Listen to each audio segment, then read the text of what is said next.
L-ex kap nazzjonalista Adrian Delija għamel kontroeżami fil-konfront tal-editur tas-sit Love in Malta dwar artiklu li ġie ppubblikat is-sajf li għadda li allega li Delija kien f'komunikazzjoni mal-allegat mandant fil-qtil ta' Defni Caruana Galizja Jorgen Fenek waqt dibattitu parlamentari wara li sar magħruf li Fenek huwa is-sit tal-kumpanija 17 Black. Delija kien ċaħad dawn l-akkużi u fil-kontroeżami mal-editur tal-Love in Malta, Julian Bonnici, ħareġ li Bonnici ma rax il-messaġġ propja li jissemma fl-artiklu.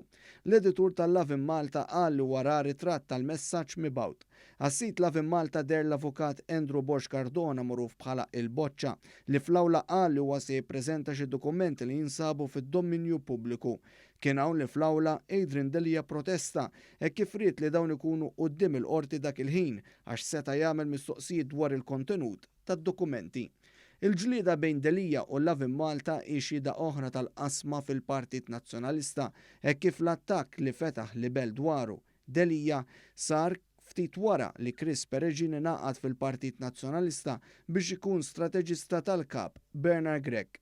L-ingaġġ ta' Pereġini u sussegwentament l-attakk fuq Delija kien nisser rabja kbira fost il-fazzjoni ta' Delija. Fl-istadju bikri tal-proċeduri fil-qorti bejn Delija u tal-Love in Malta kien inqalan topp għaliex tal-Love in Malta ma kinux deru f'seduta.